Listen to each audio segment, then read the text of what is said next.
Reserve hacking এর ঘটনায় Bangladesh bank governor doctor আতিউরের পদত্যাগ, ডেপুটি গভর্নর নাজনীন ও আবুল কাশেমকে অব্যাহতি, নতুন গভর্নর হিসেবে ফজলে কবিরের নাম প্রস্তাব। স্বেচ্ছায় পদত্যাগ করে মাথা উঁচু করে বিদায় নিতে পেরে তৃপ্তি প্রকাশ ডক্টর আতিউরের। এই পদত্যাগ নৈতিক দৃঢ়তার দৃষ্টান্ত, মন্তব্য প্রধানমন্ত্রী। রিজার্ভ হ্যাকিং এর সঙ্গে কোনো সম্পর্ক না থাকার দাবি ফিলিপিন্সের রিজার্ভ ব্যাংকের। সিনেটকে তথ্য দিতেও অস্বীকৃতি, তবে বাংলাদেশ ব্যাংক চাইলে দেয়া হবে তথ্য। মৃত্যুদণ্ডপ্রাপ্ত জামায়াত নেতা নিজামীর মৃত্যু পরোয়ানা কারাগারে, 15 দিনের মধ্যে রিভিউ আবেদন না করলে রায় কার্যকর, জানালেন অ্যাটর্নি জেনারেল। এবং বিচারাধীন মামলা নিয়ে মন্তব্যে মুক্তিযুদ্ধ বিষয়ক মন্ত্রীর আপিল বিভাগে হাজিরা। খাদ্যমন্ত্রীর সময় আবেদন মঞ্জুর, হাজিরের নতুন তারিখ 20 মার্চ।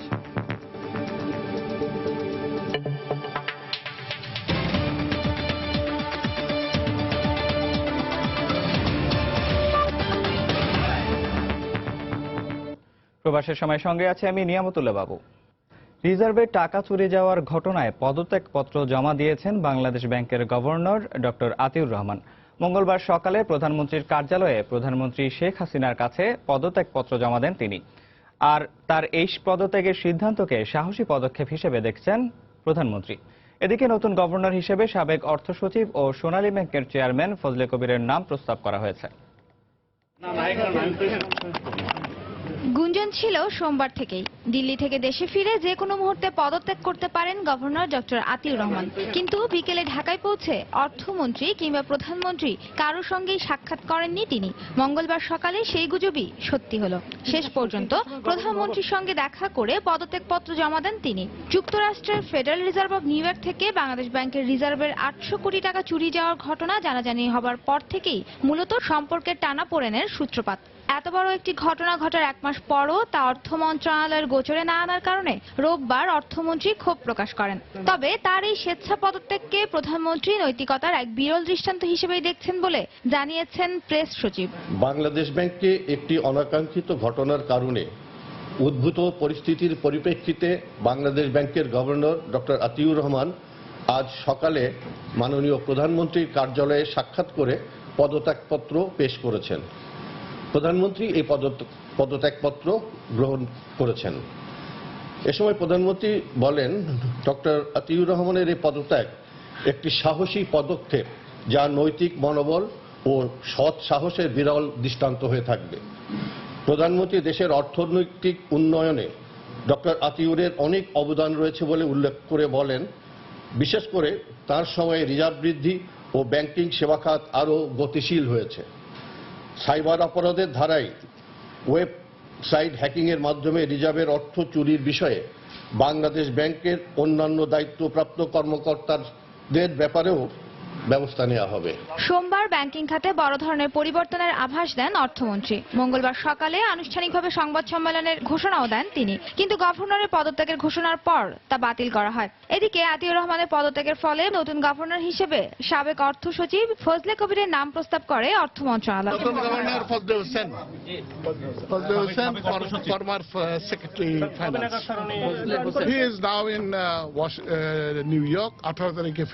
রিজার্ভের অর্থ চুরির ঘটনা তদন্তে সাবেক গভর্নর ডক্টর ফরাসউদ্দিনকে প্রধান করে 3 সদস্যের তদন্ত কমিটি গঠন করেছে সরকার। নাজিয়া শাকুর, সময় সংবাদ, ঢাকা। কেন্দ্রীয় ব্যাংক নিয়ে অহেতুক বিতর্ক এড়াতেই নৈতিক দায়িত্ববোধ থেকে স্বেচ্ছায় পদত্যাগ করেছেন বলে জানিয়েছেন বাংলাদেশ ব্যাংকের সদ্য বিদায়ী গভর্নর ডক্টর আতিউর রহমান। মঙ্গলবার দুপুরে রাজধানীর গুলশানে গভর্নরস হাউসে সংবাদ সম্মেলনে এই মন্তব্য করেন তিনি। এ সময় সাংবাদিকদের করা এক প্রশ্নের জবাবে তিনি বলেন, হ্যাকিংয়ের ঘটনা বুঝতে সময় লাগায় সরকারের উচ্চ পর্যায়ে জানাতে দেরি করেছিল কেন্দ্রীয় ব্যাংক। অনেক আলোচনা সমালোচনার মধ্যেই মঙ্গলবার সকাল 11:30টায় প্রধানমন্ত্রী শেখ হাসিনার কাছে পদত্যাগপত্র জমা দেন বাংলাদেশ ব্যাংকের গভর্নর ডক্টর আতিউর রহমান। পরে বিকেলে গভর্নরস হাউসে এক সংবাদ সম্মেলনে তিনি তুলে ধরেন তার পদত্যাগের কারণ, জবাব দেন তাকে নিয়ে ওঠা নানা সমালোচনারও। 7 বছরের কার্যকালে বাংলাদেশ ব্যাংকের পাশাপাশি দেশের আর্থিক খাতের উন্নয়নে নিজের ভূমিকার কথাও তুলে ধরেন তিনি। এ সময় কেন্দ্রীয় ব্যাংককে সব ধরনের বিতর্ক থেকে দূরে রাখতেই পদত্যাগের সিদ্ধান্ত নিয়েছেন বলেও জানান আতিউর রহমান। আমি চাই না আমার প্রিয় প্রতিষ্ঠান বাংলাদেশ ব্যাংক নিয়ে কোনো বিতর্ক হোক। আমি চাইনি যে আমার বাংলাদেশের কোনো ভাবমূর্তির সমস্যা হোক। আমি চাইনি আমার প্রধানমন্ত্রীর কোনো বিতর্ক হোক। তো সেই জন্যে আমি স্বেচ্ছায়, আমি মরাল রেসপন্সিবিলিটি নিয়ে আমি পদত্যাগ করেছি। সংবাদ সম্মেলনে তার দাবি, অক্লান্ত পরিশ্রম করেই বাংলাদেশ ব্যাংককে দাঁড় করিয়েছেন শক্ত ভিত্তির ওপর। কর্মজীবনের বর্ণনা করতে যেয়ে আবেগপ্রবণ হয়ে পড়েন কেন্দ্রীয় ব্যাংকের ইতিহাসে প্রথমবারের মতো পদত্যাগী কোনো গভর্নর। আমি আমার সন্তানের মতো আমি আমার বাংলাদেশ ব্যাংকে দেখেছি। আমি তিলে তিলে খনি শ্রমিকের মতো 28 বিলিয়ন ডলার গড়ে তুলেছি। সেই ডলার হারিয়ে যাবে আমার অবহেলায়, এটা বিশ্বাস করতেও আমার কষ্ট হয়। লিখিত বক্তব্য শেষে সাংবাদিকদের প্রশ্নের জবাবে তিনি বলেন, রিজার্ভ চুরির বিষয়টি তাৎক্ষণিকভাবে বুঝে উঠতে না পারায় জানানো হয়নি সরকারের শীর্ষ পর্যায়ে। না, এটা অনেকটা আর্থকুয়েকের মতো, কখন যে কোন দিক থেকে এটা আসবে, এটার কম্পন কেমন হবে, আমাদের আসলে সত্যি সত্যি এই ব্যাপারে খুব উদ্বিগ্ন হবার কারণ আছে এবং এটাকে আমাদের তৈরি হবার কারণ আছে। সুতরাং এটা একটি খুবই অভিনব, একটি খুবই কমপ্লেক্স একটা ঘটনা। এটা খুব সোজা দৃষ্টিতে দেখলে চলবে না, এটা অত্যন্ত জটিল অজানা একটা বিষয়। আমরা শুরুতে সেই জন্য এটা বুঝে উঠতে পারিনি। আবারও শিক্ষকতা পেশায় ফেরার সিদ্ধান্ত নিয়েছেন জানিয়ে সংবাদ সম্মেলন শেষ করেন দেশের ইতিহাসে সবচেয়ে সফল গভর্নর হিসেবে পরিচিতি পাওয়া ডক্টর আতিউর রহমান। ঈশিতা ব্রহ্ম, সময় সংবাদ, ঢাকা। বাংলাদেশ ব্যাংকের 2 ডেপুটি গভর্নরকে তাদের পদ থেকে অব্যাহতি দেওয়া হয়েছে। এরা হলেন নাজনীন সুলতানা ও মোহাম্মদ আবুল কাশেম। মঙ্গলবার বিকেলে অর্থ মন্ত্রণালয়ের পক্ষ থেকে এ তথ্য নিশ্চিত করা হয়। এদের মধ্যে মোহাম্মদ আবুল কাশেমকে ভারপ্রাপ্ত গভর্নর হিসেবে দায়িত্ব দেওয়া হয়েছিল। আবুল কাশেম 2011-র 7 জুলাই এবং নাজনীন সুলতানা 2012-র 23 জানুয়ারি থেকে বাংলাদেশ ব্যাংকের ডেপুটি গভর্নর হিসেবে দায়িত্ব পালন করছিলেন। আগামী 14 জুলাই নাজনীন সুলতানার এবং 19 আগস্ট আবুল কাশেমের চাকরির মেয়াদ শেষ হওয়ার কথা ছিল। এদিকে অর্থ মন্ত্রণালয়ের ব্যাংক ও আর্থিক প্রতিষ্ঠান বিভাগের সচিব ডক্টর এম আসলাম আলমকে ওএসডি করা হয়েছে। বাংলাদেশ ব্যাংকের রিজার্ভ চুরির ঘটনায় রাজধানীর মতিঝিল থানায় মামলা করা হয়েছে। মঙ্গলবার দুপুরে বাংলাদেশ ব্যাংকের অ্যাকাউন্টস অ্যান্ড বাজেটিং ডিপার্টমেন্টের যুগ্ম পরিচালক মোহাম্মদ জোবায়ের বিন হুদা বাদী হয়ে মামলাটি করেন। মানি লন্ডারিং প্রতিরোধ আইন, তথ্য প্রযুক্তি আইন ও দণ্ডবিধি 379 এই 3টি ধারায় মামলাটি দায়ের করা হয়। তবে মামলার এজাহারে কোনো আসামির নাম উল্লেখ করা হয়নি। এজাহারের বিবরণ মতে 5টি বার্তার মাধ্যমে মোট 101 মিলিয়ন ইউএস ডলার বিদেশে পাচার করা হয়েছে।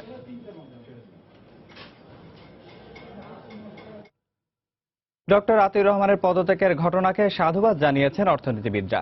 তবে মেয়াদ শেষ হওয়ার আগেই এভাবে গভর্নরের পদত্যাগ করার বিষয়ে দুঃখ প্রকাশ করে বাংলাদেশের ব্যাংকিং খাতে তার অবদানের কথা তুলে ধরেন তারা। এছাড়া বাংলাদেশ ব্যাংকের শৃঙ্খলা ফিরিয়ে আনতে শক্ত হাতে নেতৃত্ব দিতে হবে বলেও মনে করেন অর্থনীতিবিদরা। দায়িত্ব ডক্টর আতিউর রহমান স্বীকার করে নিয়েছেন, আমি তাকে সাধুবাদ জানাই সেজন্য। এই সংস্কৃতি আমাদের দেশে বিরল।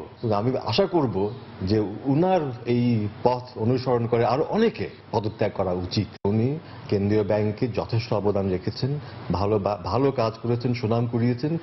ঠিক এইভাবে এই পরিস্থিতিতে তাকে যে চলে যেতে হচ্ছে তার টেনিওর শেষ হওয়ার জাস্ট 2-3 মাস আগে, এটা আমি মনে করি অত্যন্ত দুর্ভাগ্যজনক।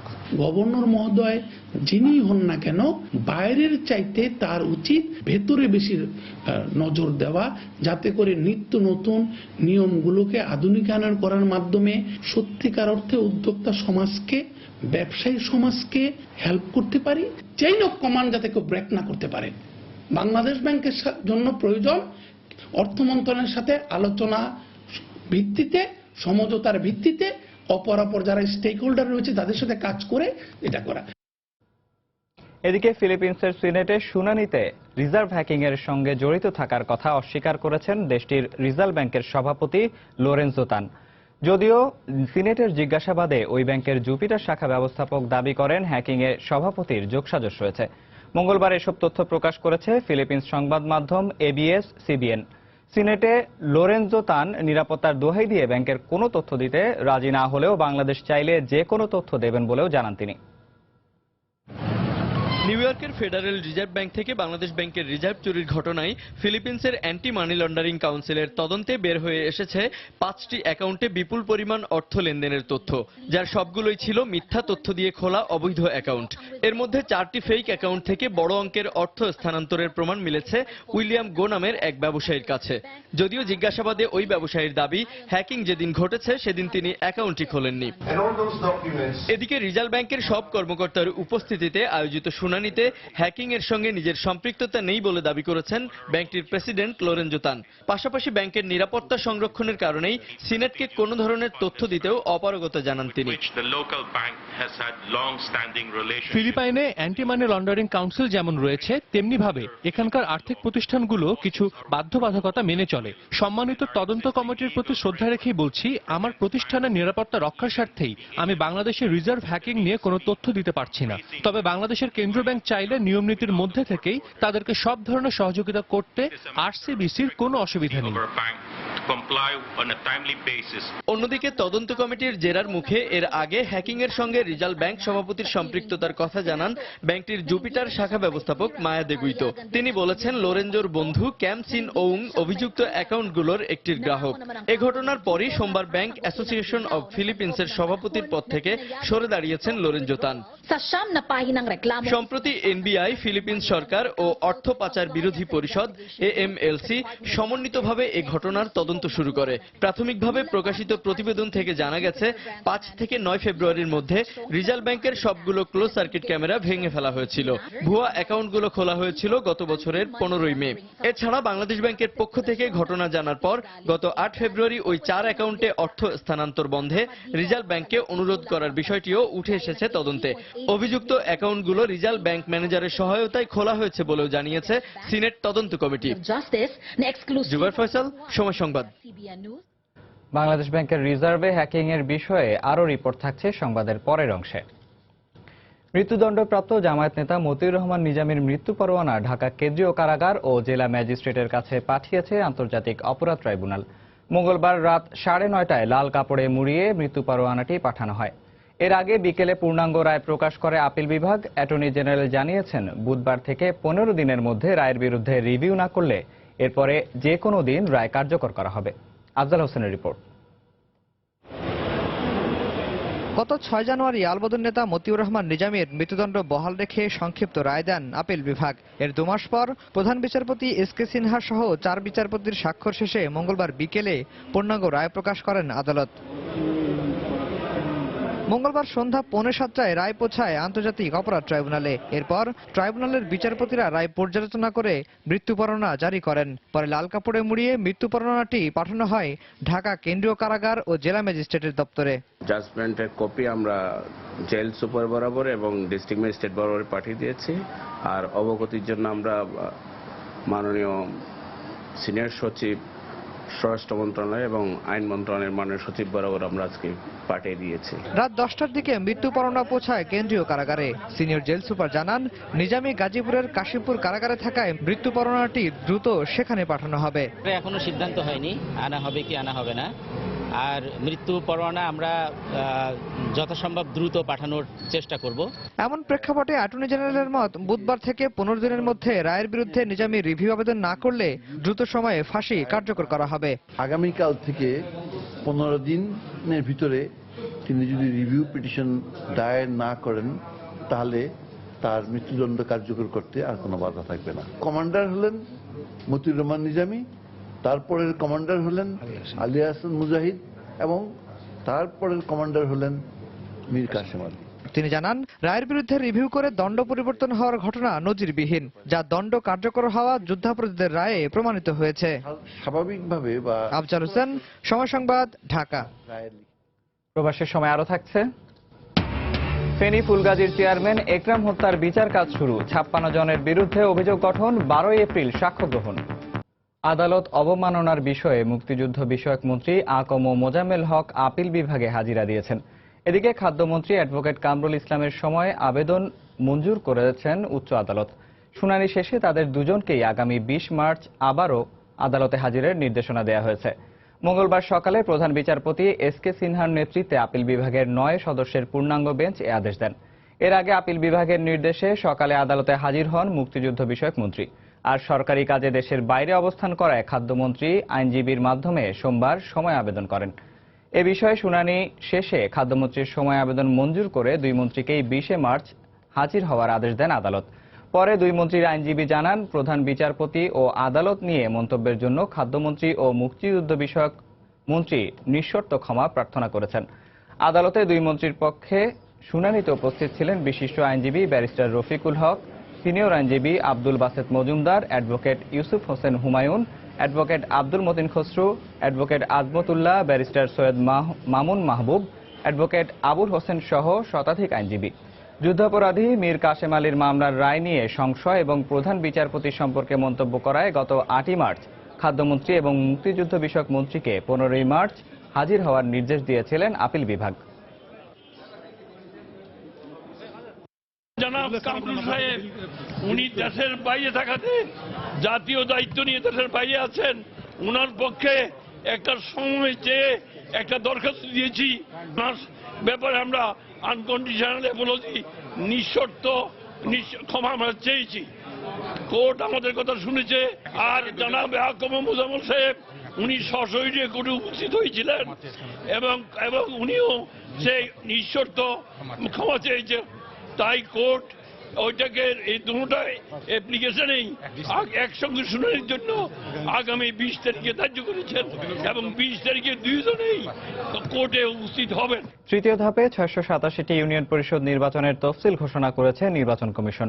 এসব ইউনিয়ন পরিষদে আগামী 23 এপ্রিল ভোট গ্রহণ অনুষ্ঠিত হবে। মঙ্গলবার বিকেলে এই তফসিল ঘোষণা করা হয়। ইসি সচিবালয় থেকে জানানো হয়, এসব ইউনিয়ন পরিষদের প্রার্থীদের মনোনয়নপত্র জমা দেওয়ার শেষ সময় 27 মার্চ।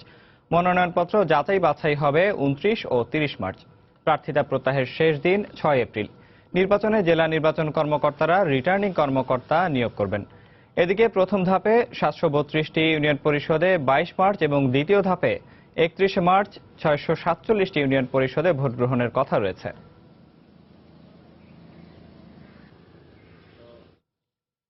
মার্চ মহানগর নাট্যমঞ্চে বিএনপিকে কাউন্সিল অনুষ্ঠানের অনুমতি দেওয়া হয়েছে বলে জানিয়েছেন ঢাকা দক্ষিণ সিটি কর্পোরেশনের মেয়র সাইদ খোকন। এ সময় কাউন্সিল অনুষ্ঠানে বিএনপিকে সব ধরনের সহযোগিতা দেওয়ারও আশ্বাস দেন তিনি। মঙ্গলবার দুপুরে রাজধানীতে এক অনুষ্ঠানে মেয়র একথা বলেন। ঢাকা মহানগর নাট্য মঞ্চ ব্যবহার করবার জন্য তারা একটি আবেদন করেছে, সেই আবেদনটি আমরা গ্রহণ করেছি। জনপ্রতিনিধি হিসেবে আমরা সিদ্ধান্ত নিয়েছি ঢাকা মহানগর নাট্য মঞ্চে জাতীয়তাবাদী দলকে আমরা সম্মেলন করবার জন্য অনুমতি দেব এবং সার্বিকভাবে আমরা সাহায্য করব, সহযোগিতা করব, তাদের এই সম্মেলন সফল হোক। ফেনীর ফুলগাজীতে উপজেলা চেয়ারম্যান একরামুল হক হত্যা মামলায় 56 জন আসামির বিরুদ্ধে অভিযোগ গঠনের মধ্য দিয়ে বিচার কাজ শুরু হয়েছে।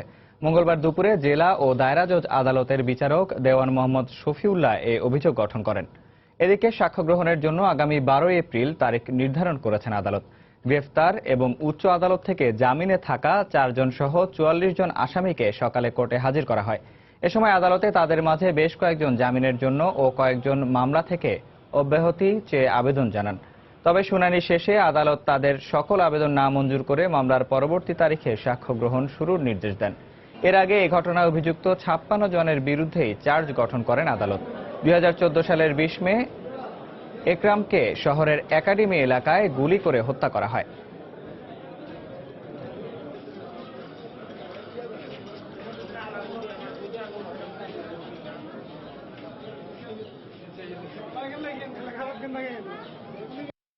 একরাম হত্যার মামলার চার্জ আজকে 56 উপস্থিত অনুপস্থিত সকলের বিরুদ্ধে চার্জ গঠন করা হয়েছে এবং অন্য কিছু আসামিদের জামিনের প্রার্থনা করা হয়েছিল, তাদের সকল জামিনের প্রার্থনা নামঞ্জুর করা হয়েছে। পরবর্তী তারিখ মামলার সাক্ষীর জন্য 12/4 ধার্য করা হয়েছে। প্রবাসের সময় আরো থাকছে। 50 বছর পর একজন বেসামরিক প্রেসিডেন্ট পেল মিয়ানমার। সূচির হাতেই থাকছে মূল ক্ষমতা। দেশকে এগিয়ে নেওয়ার বিষয়ে আশাবাদী পার্লামেন্ট সদস্যরা। বাংলাদেশ ব্যাংকের রিজার্ভ থেকে চুরি হওয়া অর্থ উদ্ধারে সরকার সচেষ্ট রয়েছে। এক্ষেত্রে পররাষ্ট্র মন্ত্রণালয় সব ধরনের সহযোগিতা করবে বলে জানিয়েছেন পররাষ্ট্র প্রতিমন্ত্রী শাহরিয়ার আলম। মঙ্গলবার দুপুরে রাজশাহী কলেজ প্রাঙ্গণে বিভাগীয় ডিজিটাল মেলার উদ্বোধন শেষে সাংবাদিকদের তিনি কথা বলেন। দ্রুততম সময়ের মধ্যে এখানে টেকনিক্যাল ব্যাপারগুলি আছে, সেটা করতে সময় লাগতে পারে। আমি এটাতে কোনো এক্সপার্ট নই। স্বরাষ্ট্র মন্ত্রণালয় বা intelligence unit of finance divisions তারা কাজ করছেন এবং কার্যক্রমগুলি শুরু হয়েছে। সেখানে পররাষ্ট্র মন্ত্রণালয়ের কোনো সহযোগিতা চাওয়া হলে আমরা অবশ্যই দ্রুততার সাথে করব এবং এই ধরনের কর্মকাণ্ড পৃথিবীর কোনো রাষ্ট্রই সম্মত নয় বা সম্মতি দেন না। সেই জায়গায় যেসব রাষ্ট্রের নাগরিকের এর সাথে জড়িত তাদের কাছ থেকে যেন পূর্ণাঙ্গ সহযোগিতা পাওয়া যায় সে ব্যাপারে আমরা সচেষ্ট আছি। গভর্নরের পদত্যাগই প্রমাণ করে বাংলাদেশ ব্যাংকের টাকা চুরির সঙ্গে সরকারের উচ্চমহল জড়িত, এমন মন্তব্য করেছেন বিএনপির যুগ্ম মহাসচিব রুহুল কবির রিজভী। মঙ্গলবার বিকেলে রাজধানীর নয়াপল্টনে সংবাদ সম্মেলনে তিনি এই মন্তব্য করেন। এছাড়া সংবাদ সম্মেলনে বিভিন্ন প্রশ্নোত্তরে স্পষ্ট হয়ে ওঠে আসন্ন কাউন্সিলের ভেন্যু নিয়ে সিদ্ধান্তহীনতায় রয়েছে বিএনপি। রাঘব বোয়াল কারা, কাদের যোগসাজশে ঘটনাটি হচ্ছে, তদন্ত না হওয়ার আগেই যে সার্টিফিকেট, যে সনদ দেওয়া হলো বিদায়ী গভর্নর সাহেবকে, তাতে মনে হয় যে রাষ্ট্রের গুরুত্বপূর্ণ জায়গা থেকেই বিষয়গুলো ঘটছে। গভর্নরের পদত্যাগের মাধ্যমে প্রমাণ হয় যে এই অর্থ চুরির সাথে শুধু তিনি দায়ী নন, এর সাথে সরকারের উচ্চ মহলও জড়িত। কাউন্সিলের যে ভাবগম্ভীর্য এবং তার যে সিকিউরিটি, তার যে এটা তো আমরা ওপেন করি না, এটা জাস্ট কাউন্সিলের অফিস, এমনকি আপনারা জানেন যে এখানে মিডিয়াও থাকে না। তো সেই জন্য এটা সবচেয়ে ভালো ক্লোজ ডোর হলে হয়, আলোচনা করে তারপর সিদ্ধান্ত নেব যে কাউন্সিলটা আমরা কোন জায়গায় করব। বেসামরিক বিমান ও পর্যটন মন্ত্রী রাশেদ খান মেনন জানিয়েছেন, বাংলাদেশ ও যুক্তরাজ্যের মধ্যে কার্গো বিমান সংক্রান্ত যে জটিলতার সৃষ্টি হয়েছে, আগামী 20 মার্চের মধ্যেই এর ইতিবাচক অগ্রগতি হবে। মঙ্গলবার সন্ধ্যায় বরিশালের শহীদ আব্দুর রব সেরনিয়াবাত আইনজীবী সমিতি মিলনায়তনে ওয়ার্কার্স পার্টি আয়োজিত এক অনুষ্ঠান শেষে সাংবাদিকদের তিনি কথা বলেন। আমরা যুক্তরাজ্যের সাথে সহযোগিতাপূর্ণ সম্পর্ক রাখতে চাই এবং সে কারণে আমাদের এই যে ব্যান তারা করেছেন এটাকে উইথড্র করার জন্য, রিভিউ করার জন্য তিনি বলেছেন। 2, যুক্তরাজ্যের তরফ থেকে আমাদের কাছে যেসব চাহিদা চাওয়া হয়েছিল সেই অনুযায়ী কাজ হচ্ছে এবং আমরা আশা করি 20 মার্চের মধ্যে একটা অগ্রগতি ঘটবে। অর্থনীতি ও সামাজিক উন্নয়নে বাংলাদেশের অগ্রগতি সন্তোষজনক উল্লেখ করে চলতি বছরেই বাংলাদেশের রপ্তানি $34 বিলিয়ন পৌঁছাবে বলে জানিয়েছেন বাণিজ্যমন্ত্রী তোফায়েল আহমেদ। মঙ্গলবার দুপুরে রাজধানীর কারণ বাজারে টিসিবি ভবনে আয়োজিত বিশ্ব ভোক্তা অধিকার দিবসের সেমিনারে তিনি কথা বলেন। এছাড়াও বর্তমান সরকার বাজারে ভোগ্যপণ্যের মূল্য স্থিতিশীল রাখতে সক্ষম হয়েছে বলেও দাবি করেন তিনি। ভোক্তা অধিকার দিবসে এক সেমিনারে আরও বক্তব্য রাখেন ঢাকা বিশ্ববিদ্যালয়ের অধ্যাপক আ.ব.ম ফারুক। তিনি জানান, জীবাণুর অ্যান্টিবায়োটিক রেজিস্ট্যান্সের নেতিবাচক প্রভাব বন্ধ না হলে 2050 সাল নাগাদ শুধু এশিয়াতেই 47,30,000 মানুষের মৃত্যু হতে পারে।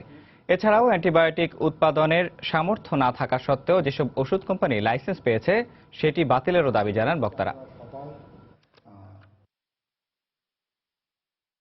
আজকে আমাদের এক্সপোর্ট এই বছর আশা করি 34 বিলিয়ন পর্যন্ত পৌঁছবে।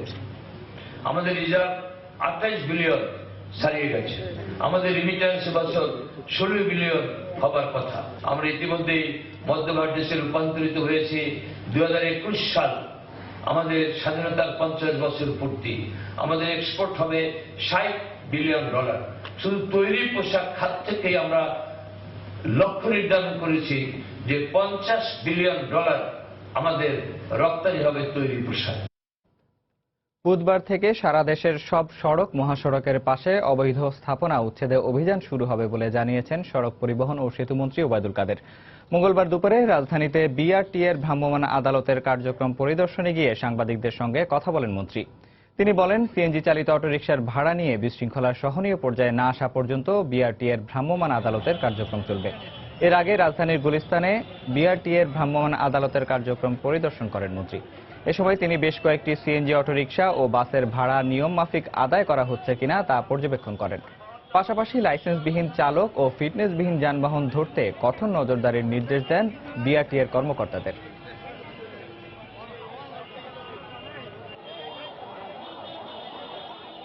যাদের অবৈধ স্থাপনা আছে, রাস্তা অবৈধভাবে দখল করে আছে, তাদের বিরুদ্ধে আমরা বলেছি 15 মার্চ পর্যন্ত তাদের সময় দিয়েছি। ভাসমান বাজারও আছে, এগুলো যাতে সরিয়ে নেয়। আগামীকাল থেকে সারা বাংলাদেশে সড়ক মহাসড়কের পাশে অবৈধ স্থাপনার বিরুদ্ধে জোরদার অভিযান পরিচালিত হবে। প্রাকৃতিক গ্যাসের বিকল্প জ্বালানি হিসেবে তরলীকৃত প্রাকৃতিক গ্যাস বা এলএনজি আমদানির মাধ্যমে বাংলাদেশ নতুন যুগে প্রবেশ করছে জানিয়ে বিদ্যুৎ ও জ্বালানি প্রতিমন্ত্রী নসরুল হামিদ বলেছেন, এই চ্যালেঞ্জ মোকাবেলায় বড় সংকট দক্ষ মানব সম্পদ। মঙ্গলবার সকালে রাজধানীর একটি হোটেলে এলএনজি আমদানি শীর্ষক এক কর্মশালায় তিনি এসব কথা বলেন। জাপানি প্রতিষ্ঠান মিৎসুই কোম্পানির আয়োজনে ওই কর্মশালায় এলএনজির বিশ্ববাজার পরিস্থিতি নিয়ে আলোচনা করা হয়। এছাড়াও এলএনজি আমদানি প্রক্রিয়াকরণের ক্ষেত্রে বিশেষজ্ঞরা বিভিন্ন কৌশলগত যুক্তি উপস্থাপন করেন। এ সময় বিদ্যুৎ ও জ্বালানি প্রতিমন্ত্রী বলেন, বিকল্প জ্বালানির সুবিধা পেতে পরিচালন কৌশল ও কারিগরি জ্ঞান বাড়ানোর কোনো বিকল্প নেই।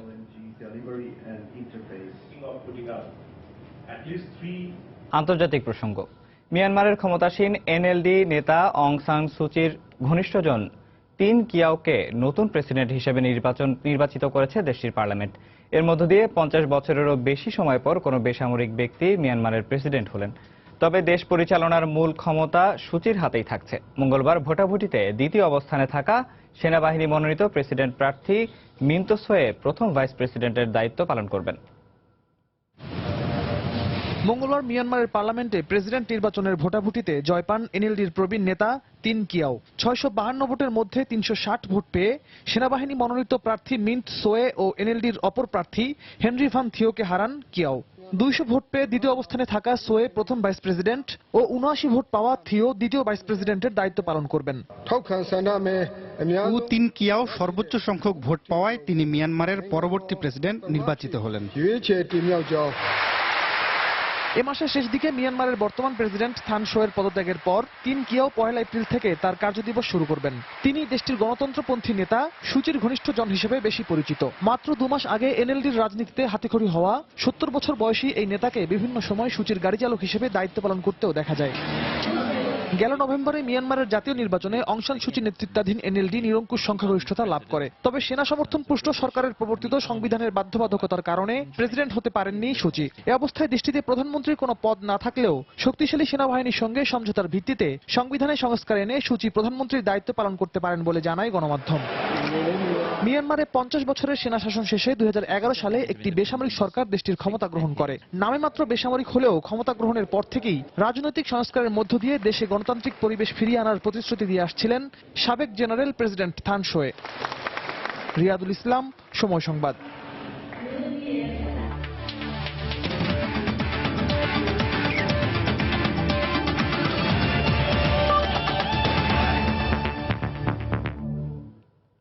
ওয়ার্ল্ড টি20 খবর। সুপার 10-এ নিজেদের প্রথম ম্যাচে বুধবার পাকিস্তানের মুখোমুখি হবে বাংলাদেশ। প্রথম পর্বের ধারাবাহিকতা ধরে রেখে জয় দিয়েই টাইগাররা সুপার 10 পর্ব শুরু করতে চায় বলে জানিয়েছেন অধিনায়ক মাশরাফি বিন মুর্তজা। অন্যদিকে বাংলাদেশকে সমীহ করলেও দলগত পারফরমেন্স দিয়ে নিজেদের প্রথম ম্যাচে পাকিস্তানও চায় জয় পেতে। কলকাতার বিখ্যাত ইডেন গার্ডেন্সে ম্যাচটি শুরু হবে বাংলাদেশ সময় বিকাল 3:30টায়। ধর্মশালা পর্ব শেষ, এবার টাইগারদের মিশন সুপার 10, যেখানে প্রথম ম্যাচে প্রতিপক্ষ সাবেক বিশ্ব চ্যাম্পিয়ন পাকিস্তান। এশিয়া কাপে যে দলটির বিপক্ষে জয় স্মৃতিটা হয়তো এখনো সতেজ ক্রিকেটারদের। তার উপর খেলাটা হবে ঐতিহ্যবাহী ইডেন গার্ডেন্সে। দীর্ঘ 25 বছর পর যে মাঠে আবারও লাল সবুজ জার্সি গায়ে নামবে টাইগাররা। গেল এপ্রিলে 16 বছর পর পাকিস্তানের বিপক্ষে জয় পেয়েছিল বাংলাদেশ। এরপর থেকে পাকিস্তানকে পেলেই টাইগাররা হয়ে ওঠে দুরন্ত দুর্বার। সবশেষ 3 ওয়ানডে ও 2 টি20-র সবগুলোতেই আছে জয়। তারপরও প্রতিপক্ষকে সমীহ করছে বাংলাদেশ, কারণ দলটার নাম পাকিস্তান, যাদের পাশে তকমা আনপ্রেডিক্টেবল। তবে বাংলাদেশের লক্ষ্য যে জয় তা জানিয়ে রেখেছেন টাইগার অধিনায়ক। অবশ্যই আমরা জিততে চাই এবং আমরা ভালো খেলতে চাই, কিন্তু ফেভারিট কথাটা আমি অবশ্যই আনতে চাই না, কারণ এটা বললাম আগেও যে টি20 খেলায় কোনো ফেভারিট নাই। আর যদি আপনি হিস্ট্রি দেখেন, Pakistan is much better side, specially in T20 cricket. কিন্তু আমরা লাস্ট যেভাবে খেলছি সেভাবে খেলতে পারলে আমার বিশ্বাস যে আমরা একটা ভালো ম্যাচ খেলতে পারবো। সাকিব ও মাশরাফি ছাড়া বাংলাদেশের স্কোয়াডের বাকি সবার জন্যই ইডেন অভিজ্ঞতা নতুন। এছাড়া টাইগার ভক্তদের জন্য স্বস্তি, চোট কাটিয়ে দলে ফিরতে প্রস্তুত কাটার মাস্টার মুস্তাফিজুর রহমান। অনুশীলনে পুরো রান আপে বল করেছেন এই পেসার। এছাড়া দুর্দান্ত ফর্মে থাকা তামিম ইকবাল পিএসএল এই পাকিস্তানি বোলারদের জন্য ছিলেন মূর্তিমান আতঙ্ক। মাঠে থেকে আমরা তার কাছ থেকে অনেক ইনফরমেশন নিতে পারবো, বিকজ ওর এটা কেকেআর ফর ওর সবসময় হোম গ্রাউন্ড থাকে, সো আমরা অনেক হেল্প পাবো ওর কাছ থেকে। টি20-তে সবচেয়ে বেশি ম্যাচ খেলা ও জয় রেকর্ডটা পাকিস্তানের। তারপরও বিশ্ব আসরের প্রথম ম্যাচে মাঠে নামার আগে সতর্ক টি20 সাবেক বিশ্ব চ্যাম্পিয়নরা। গুরুত্বপূর্ণ এই ম্যাচে বাংলাদেশকে সমীহের চোখে দেখছে তারা। তবে দলের জন্য চিন্তার কারণ অধিনায়ক শহীদ আফ্রিদির অসুস্থতা। তারপরও কোচের ভাবনায় শুধুই জয়। গত 1.5-2 বছর বাংলাদেশ যেভাবে খেলছে তারা যে কোনো দলকে হারানোর সামর্থ্য রাখে। এটা বড় মঞ্চ, এখানেও নিশ্চয়ই তারা নিজেদের প্রমাণের জন্য মুখিয়ে থাকবে। তবে আমরাও প্রস্তুত, ইতিবাচক ক্রিকেট খেলবে আমার ছেলেরা। বিশ্ব টি-20তে কখনোই পাকিস্তানকে হারাতে পারেনি বাংলাদেশ। এবার ইডেনে নিশ্চয়ই সেই ইতিহাসটাও রচনা করতে চাইবে মাশরাফিরা। সাজিদ মুস্তাহিদ, সময় সংবাদ। এদিকে সুপার 10-এর প্রথম ম্যাচে ভারতকে গুড়িয়ে দিল নিউজিল্যান্ড। স্বাগতিকদের বিপক্ষে 47 রানের জয়ে আসর শুরু করল কিউইরা। টস জিতে আগে ব্যাট করে ভারতের নিয়ন্ত্রিত বোলিংয়ে 7 উইকেটে 126 রানের সংগ্রহ পায় কিউইরা। জবাবে কিউই স্পিনারদের ঘূর্ণি জাদুতে টি-20 ইতিহাসে নিজেদের দ্বিতীয় সর্বনিম্ন 79 রানে গুটিয়ে যায় ধোনির দল। ম্যাচ সেরা হয়েছেন kiwi spinner Mitchell Santner. Venue Nagpur Vidarbha stadium, যেখানে ব্যাটসম্যানদের জন্য বদ্ধভূমি ছিল প্রস্তুত। আর কিউইরা যে স্পিনে দুর্বল তা কে না জানে। সেই নাগপুরে নিজেদেরই পাতা ফাঁদে পা দিল ভারত আর ঘাতক কিউই স্পিনাররা। টসে জিতে ব্যাট করার সিদ্ধান্ত নেন কিউই অধিনায়ক কেইন উইলিয়ামসন। আর অশ্বিনের প্রথম বলেই ছক্কা মেরে টি-20 বিশ্বকাপ শুরু করেন গাপটিল। তবে পরের বলেই আম্পায়ারের বিতর্কিত সিদ্ধান্তে প্যাভিলিয়নে ফিরে যেতে হয় তাকে। এরপর কলিন মুনরো একটি ছক্কা মেরে বিদায় নিলে 13 রানেই 2 উইকেট হারায় ব্ল্যাক ক্যাপরা। কাপ্তান উইলিয়ামসন হাল ধরার চেষ্টা করেন কোরি অ্যান্ডারসনকে সাথে নিয়ে।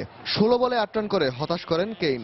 লুকরঞ্চির দ্রুতগতির 21 ও অ্যান্ডারসনের 34 রানে নির্ধারিত 20 ওভারে 7 উইকেট হারিয়ে 126 করে কিউইরা। ব্যাট করতে নেমে ভারতেরও একই হাল। 10 রানের মাথায় ওপেনার রোহিত শর্মা ও শেখর ধাওয়ানকে হারায় ভারত। এরপর মাত্র 1 রান করে আউট হয়ে যান রায়না। দলীয় 26 রানে নাথান ম্যাককালামের হাতে ফিরতি ক্যাচ দিয়ে ফিরে যান যুবরাজ সিংও। ক্রিজে ভারতের বর্তমান ও ভবিষ্যৎ অধিনায়ক ধোনি ও কোহলি। তাদের জুটি টেকে 20 বল, রান যোগ হয় 13, বিদায় নেন কোহলি। এক প্রান্ত আগলে রাখা মাহি ফিরে যান 30 রান করে। বড় ম্যাককালাম, নবাগত স্যান্টনার ও ভারতীয় বংশোদ্ভূত সোধি ছেড়ে ফেলেন ভারতের বিশ্বমানের ব্যাটিং লাইনআপের 1 থেকে 9। আর শেষ পেরেকটা ঠোকেন মিলনে। আর বিশ্ব আসরের প্রথম ম্যাচে নিজেদের টি-20 ইতিহাসের দ্বিতীয় সর্বনিম্ন সংগ্রহের লজ্জা নিয়ে মাঠ ছাড়ে স্বাগতিকরা। রায়হান মাসুদ, সময় সংবাদ। নারী বিশ্ব টি-20-র খবর। আসরের প্রথম ম্যাচে বাংলাদেশকে 72 রানের বড় ব্যবধানে হারিয়ে শুভ সূচনা করেছে ফেভারিট ভারত। আগে ব্যাট করে 5 উইকেটে 163 রান করে স্বাগতিকরা। জবাবে নির্ধারিত 20 ওভারে 5 উইকেট হারিয়ে 91 রান করে বাংলাদেশের মেয়েরা। ম্যাচ সেরা হয়েছেন ভারতের হারমানপ্রীত। বৃহস্পতিবার পরের ম্যাচে ইংল্যান্ডের বিপক্ষে লড়বে জাহানারা সালমারা। বেঙ্গালুরুর চিন্নাস্বামী স্টেডিয়ামে টস হেরে ব্যাট করতে নেমে ভারতকে উড়ন্ত সূচনা এনে দেন 2 ওপেনার মিথালি রাজ ও ভানিথা। দলীয় 62 ও ব্যক্তিগত 38 রানে ভানিথা আউট হবার পর কোনো রান না করেই ফিরে যান মানধানা। অধিনায়ক মিথালি 42 রান করে আউট হলেও হারমানপ্রীত ও কৃষ্ণমূর্তির ব্যাটে বড় সংগ্রহের দিকে এগোতে থাকে ভারত। চতুর্থ জুটিতে এই দুজন যোগ করেন 41 রান। 29 বলে 40 রান করে হারমানপ্রীত আউট হলেও কৃষ্ণমূর্তির 24 বলে 36 রানের ইনিংসে বাংলাদেশের বিপক্ষে নিজেদের সর্বোচ্চ 163 রানের সংগ্রহ পায় ভারত। জবাব দিতে নেমে বাংলাদেশের শুরুটা খুব একটা ভালো হয়নি। ভারতের নিয়ন্ত্রিত বোলিংয়ে বড় জুটি গড়তে পারেনি জাহানারা আলমের দল। দলীয় 44 রানে 4 উইকেট হারিয়ে ম্যাচ থেকে ছিটকে যায় বাংলাদেশ। শেষ পর্যন্ত নিগার সুলতানের অপরাজিত 27 রান কেবল হারের ব্যবধানই কমিয়েছে। 20 ওভারে 91 রানে থামে বাংলার মেয়েরা।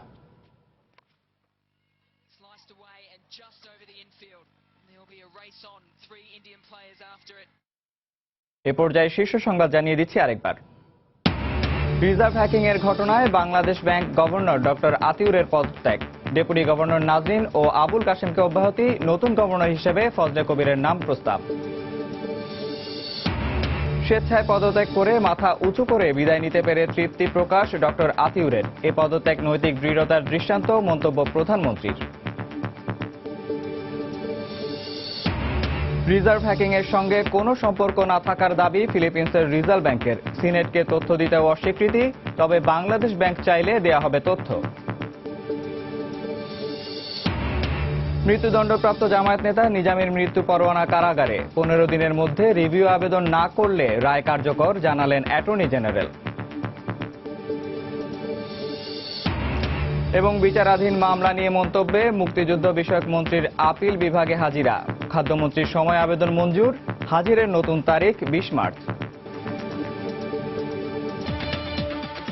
দর্শক, এই ছিল প্রবাসের সময়। যে কোনো খবর পেতে ভিজিট করুন সময়নিউজ.tv। যে কোনো বাংলা লিংক রবি ও সিটিসেল নাম্বার থেকে সময় সংবাদের খবর, অনুষ্ঠান সূচি জানতে এবং যে কোনো তথ্য সময় সংবাদকে জানাতে ডায়াল করুন 16242 নাম্বারে। এছাড়া এই মাত্র পাওয়া খবর আপনার মোবাইলে পেতে SMS করুন *SN লিখে পাঠিয়ে দিন 16242 নাম্বারে। সঙ্গে থাকুন সময়।